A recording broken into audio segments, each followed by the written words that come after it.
make the sentences concurrent, so consecutive. These people are part of a revolution called desktop publishing. They may not be aware of it, but that's not unusual, because technological revolutions tend to spread in ways even their inventors never imagined. Radar was invented to track World War II aircraft. Today, you may tell the highway patrolman who stops your car that he isn't using radar for its intended purpose. A lot of good it'll do you. So it's not just the invention that characterizes a revolution, rather it is the ensuing innovation in the hands of the users. Who would guess, for instance, that this Macintosh would help millions of New Yorkers get to work on time? Anything the passenger sees in terms of information to guide them through the system comes from this department. We are a dynamic system of 50,000 employees and 466 train stations and 240 bus routes. The Macintosh came on site in November of '87, which was the day the Manhattan Bridge closed. And we learned PageMaker real fast that day because we had to put out signs at the bus stops immediately. Here. It's opened up different ways of thinking.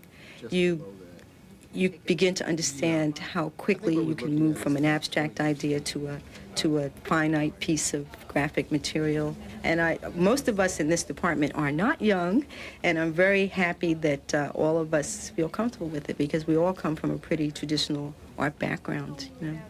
We laugh about it sometimes. We used to do hand-drawn letters, you know, with the chisel point pencil. And now we're doing it on a machine.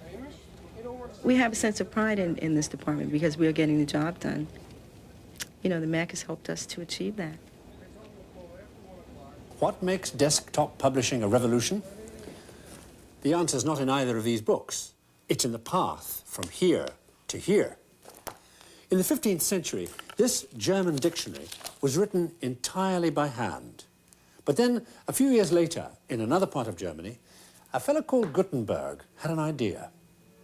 With his invention of movable type, books, like this Gutenberg Bible, could be printed in a fraction of the time it took the scribes. But there was a price to pay. There always is. Because as printing presses grew larger, more sophisticated, more expensive to own, they became less accessible to the individual creator. Which is why desktop publishing is such a revolution. It put the presses back in the hands of the individual. It collapsed a long series of steps into one machine, so that a graduate student from Yale University could produce this book by himself.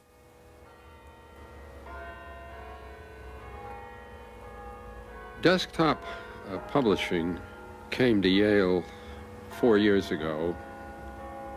It suddenly became possible for people at all levels in the Yale community to get their own work directly into print. The Macintosh really makes everybody potentially an originator of things, an author, the original source. The problem with this poster is not with the planet. That's perfectly clear, and if it isn't perfectly clear, it's really not a problem. You can't be imbued with all the rules of grammar that make visual things beautiful in a short time, but if you have those rules built into your mind, you're not held up by the machinery. That's the issue. Increasing the point size? Yeah, I think so. That's a good suggestion. You can sit down at a machine and make and illustrate a book and print a very small edition of it on the same equipment that you use to set the type. It really removes a whole level of self-consciousness. You don't have to get it right the first time. You have a sense that anything you do can be refined so that you don't have to feel that tightness that you get when you get one chance at a thing. You suddenly succeed in stating something so clearly that the lights come on, and that's the kind of elegance I'm talking about. This stamp was designed by a Yale student for the US Postal Service. What makes desktop publishing work like this isn't just the use of a computer, but the fact that it's possible to communicate intuitively with the computer, giving the user a sense of direct manipulation. Say I want to publish this bit of text. I want it to look like a newspaper, so I lay it out properly by exporting it to a page layout program. I think it would look better in 3 columns than 2.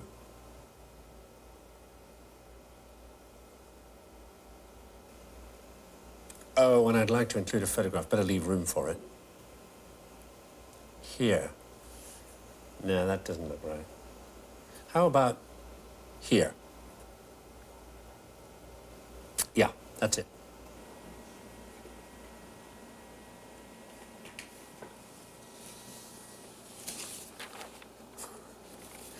Before Gutenberg, word of mouth was the way most local news was exchanged, and the town well was a favourite place for it. That tradition still lives, but there is a far more efficient way of reaching a specific audience. We got involved with Macintosh early on. Desktop publishing was something that was provided to Macintosh users before any of the other platforms. We looked at it, it made sense for our business, and we adopted as much of it as we could.